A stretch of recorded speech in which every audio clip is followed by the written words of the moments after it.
Bienvenidos al podcast número 11 de Archivo Oscuro. Este podcast va a ir sobre la segunda parte de mi vídeo anterior sobre Amityville.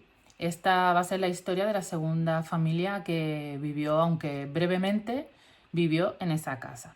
Hay casas que guardan recuerdos y hay otras que parecen no querer olvidar.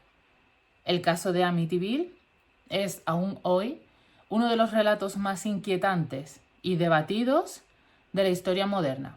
Una historia donde el horror real y la supuesta actividad paranormal se entrelazan hasta volverse casi indistinguibles. Hoy te cuento el caso de Amityville, la familia Lutz. Bueno, todo comenzó el 13 de noviembre de 1974, en el número 112 de Ocean Avenue, en Amityville, Nueva York, se cometió un crimen que marcaría la historia de la vivienda para siempre. Ronald Butch DeFeo asesinó a tiros a sus padres y a sus 4 hermanos mientras dormían. Durante el juicio, aseguró haber escuchado voces dentro de la casa que según él le empujaban a cometer estos asesinatos. La vivienda quedó marcada, estigmatizada y poco después puesta a la venta a un precio sorprendentemente bajo. La historia la tienes en mi anterior podcast, que te cuento todo el caso de Amityville de la familia DeFeo. Por si te interesa, pues en el vídeo anterior lo tienes. Un año después de este crimen, de este suceso en Amityville, en diciembre de 1975, George y Kathy Lutz, una pareja recién casada, decidió empezar una nueva vida en aquella casa. La compraron a un precio de ganga. Era una oportunidad única. Junto a ellos se mudaron los 3 hijos de Kathy, Daniel, Christopher y Melissa, que eran de un matrimonio anterior que había tenido Kathy. El matrimonio Lutz sabía lo que había pasado allí, pero aún así vieron en aquella propiedad pues una oportunidad, un hogar grande, lujoso, asequible y con la posibilidad de construir el gran sueño americano.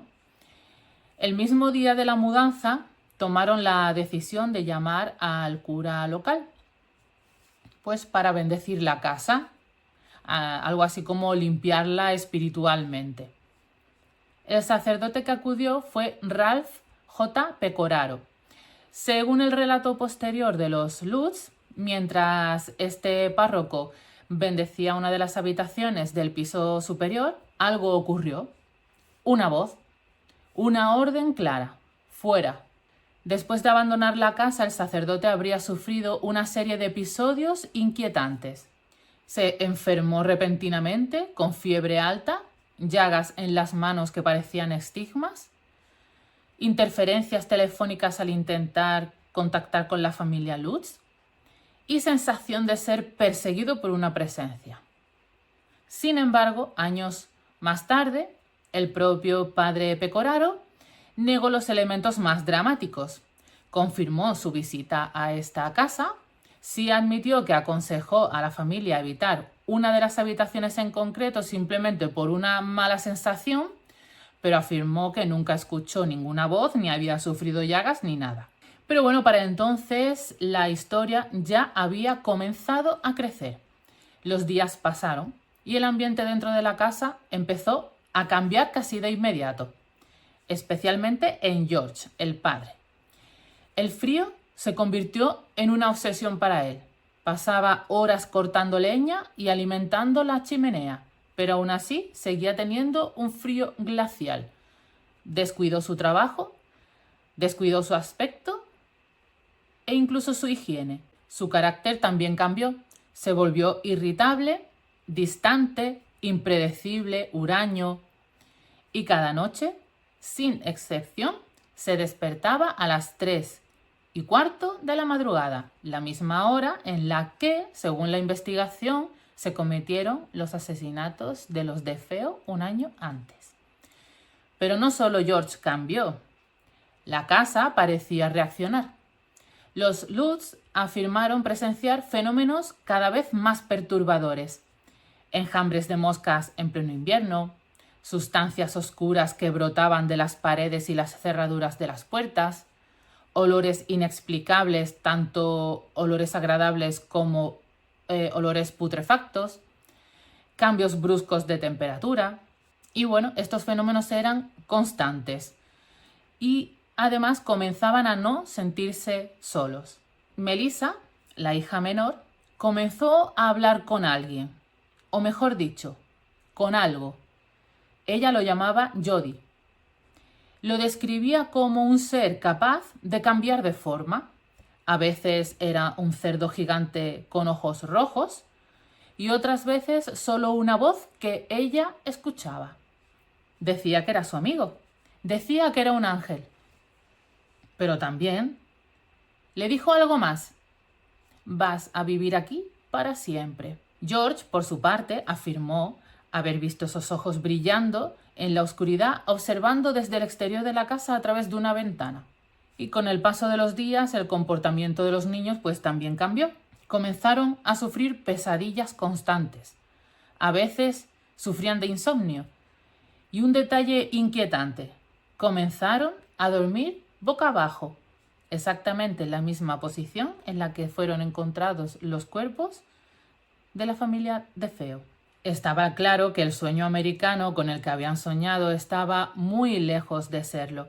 La convivencia en la casa se estaba volviendo paranoica, insoportable e incluso terrorífica. ¿Quién iba a imaginar que solo estarían allí 28 días? La familia no volvió a dormir tranquila. Todas las noches presenciaban algo, o estaban inquietos, no podían dormir, y si dormían tenían pesadillas. Y la noche número 28 fue el punto de ruptura.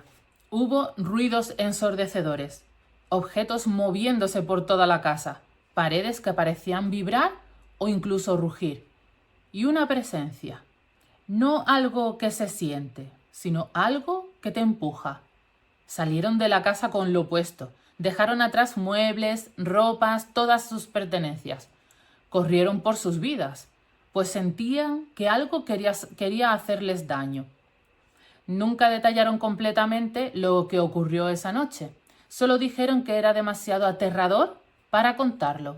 La familia se trasladó inicialmente a la casa de la madre de Kathy, en la cercana localidad de Deer Park, en Nueva York. Se quedaron allí mientras intentaban asimilar lo ocurrido y decidir qué hacer con la propiedad, la que acababan de comprar y a la cual no querían regresar jamás. Poco después de huir, los Lutz se pusieron en contacto con William Weaver, el abogado que había defendido a Ronald DeFeo, simplemente porque él conocía mejor que nadie la historia de la casa y los crímenes previos y querían saber un poco más qué es lo que había ocurrido y si eso explicaba los sucesos paranormales que habían sufrido. Pero el abogado afirmó años más tarde que él y los Lutz se reunieron para idear una historia de terror que ayudara a DeFeo en su apelación, argumentando que una fuerza demoníaca en la casa realmente obligaba a matar a la gente y que a ellos pues les reportara beneficios económicos como un futuro libro que estaban pensando en hacer. Los Lutz nunca regresaron a vivir allí. Vendieron la casa en 1977 a una familia que es llamada Cromarty, por un precio mucho menor al que la compraron, que ya de por sí fue una ganga. Antes de vender la casa, un poco antes de venderla, toda la historia esta de los Lutz pues salió a la luz a través de un periódico local llamado Newsday. Poco después, en 1977, cuando ya vendieron la casa a la familia Cromarty, pues colaboraron con el autor Jay Anson para escribir el famoso libro y pasaron también pruebas de polígrafo para intentar demostrar pues que ellos no mentían, que decían la verdad. Finalmente, pues la familia se mudó a California para intentar alejarse del acoso mediático y de los curiosos. Semanas después de haberse vendido, los investigadores paranormales Ed y Lorraine Warren visitaron la casa. Su presencia ya convirtió el caso en un fenómeno mediático. Durante su investigación, pues realizaron sesiones de espiritismo, afirmaron detectar una presencia extremadamente malévola y sugirieron que la casa estaba construida sobre un terreno maldito. Para los que no sepáis quiénes son, Ed y Lorraine Warren eran pues unos investigadores paranormales a los que les dedicaremos otro podcast porque me interesan mucho, hicieron una labor yo creo que muy importante y también son muy famosos, pues bueno, las películas que hay ahora de Expediente Warren pues están basadas en los casos que ellos llevaron de paranormal. Les dedicaremos otro podcast. Lorraine Warren llegó a describir la experiencia como lo más cercano al infierno que había estado. O sea, Amityville era una cosa espeluznante. Durante una investigación nocturna de los Warren, se capturó una imagen que daría la vuelta al mundo. En ella aparece lo que parece ser un niño asomándose desde la oscuridad de una habitación. Para los Warren, era el espíritu de uno de los hijos de los DeFeo que había sido asesinado. Y para los escépticos, pues simplemente otro investigador presente esa noche, pues que salió en la foto y como no se le ve medio bien, pues que era otra persona que estaba allí. Lo de siempre, una imagen, dos interpretaciones. Con el paso de los años, el relato comenzó a fracturarse un poco, el relato de los Lutz. Los propios hijos de ellos, pues ofrecieron versiones diferentes de lo que había sucedido. Daniel Lutz aseguró que la experiencia fue real, pero también señaló que George era una persona autoritaria, violenta y obsesionada con el ocultismo. Hecho que quizás le empujó a comprar esa casa. Daniel Lutz tiene un documental llamado My Amityville Horror, donde explica pues su experiencia. Christopher Lutz admitió haber vivido momentos extraños, pero sugirió que la historia pues había sido exagerada. Melissa, la niña que había visto a la presencia Jody, prácticamente desapareció de la vida pública. Los Lutz defendieron su historia durante años. Su matrimonio acabó en divorcio en 1988 y Kathy murió en el año 2004 y George murió en el año 2006. Ambos sostuvieron su versión de los hechos hasta el final. Pero bueno, a lo largo de los años esta versión de ellos pues se puso muy en duda debido pues a los supuestos daños que la casa había sufrido en estas locuras paranormales que nunca pudieron verificarse que la casa hubiera sufrido ningún daño de ningún tipo, testimonios contradictorios incluso de sus propios hijos y quizá lo más revelador, ninguna familia posterior reportó fenómenos paranormales ni de nada extraño. Jim y Barbara Cromarty vivieron allí entre 1977 y 1987. Compraron la casa y estuvieron allí pues una década. Fueron los más críticos con la historia de los Lutz, calificándolo de engaño total. Su mayor inconveniente fueron pues los turistas, los curiosos, y eso les llevó a cambiar de casa porque querían privacidad y allí pues no la estaban encontrando por todo el ruido mediático que había alrededor de la historia. Después, Peter y Jane O'Neill vivieron allí entre 1987 y 1997, durante 10 años. Realizaron reformas importantes, incluyendo el cambio de las famosas ventanas con formas de ojo por unas cuadradas tradicionales para que la propiedad fuera menos reconocible para los curiosos. La mujer declaró que amaba la casa y que era un hogar muy hermoso. Luego vivió allí Brian Wilson entre 1997 y el 2010. Vivió pues durante 13 años y realizó más mejoras estructurales como añadir un segundo solarium y mejorar el cobertizo de los botes. A continuación, David y Caroline D'Antonio estuvieron viviendo allí 7 años entre el 2010 y el 2017. Adquirieron la casa por unos $950,000. Al igual que sus predecesores, pues mantuvieron que nunca habían experimentado nada inusual. Y hasta el día de hoy, pues hay un propietario privado que compró la casa en el 2017 y aún hoy sigue siendo de su propiedad.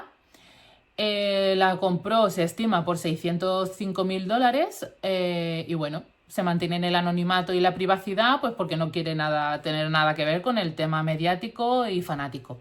Hoy el caso Amityville sigue dividiendo opiniones. ¿Fue una auténtica manifestación de un crimen brutal, aterrador? ¿O un relato cuidadosamente construido? Quizá nunca lo sabremos.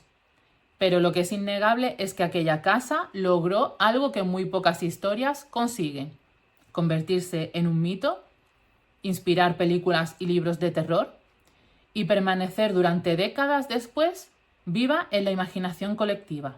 ¿Qué piensas que ocurrió realmente? ¿Crees que realmente hubo fenómenos paranormales y que la casa estaba maldita y por eso sucedió los crímenes de los de Feo?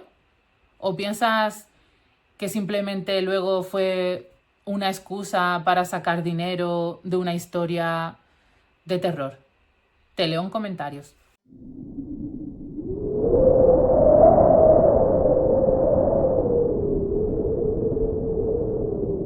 Bien, gracias por ver este vídeo hasta el final. Si te ha gustado mi contenido, apóyame con un like que no te cuesta nada, a mí me hace muy feliz y así me ayudas a crecer aquí en esta comunidad.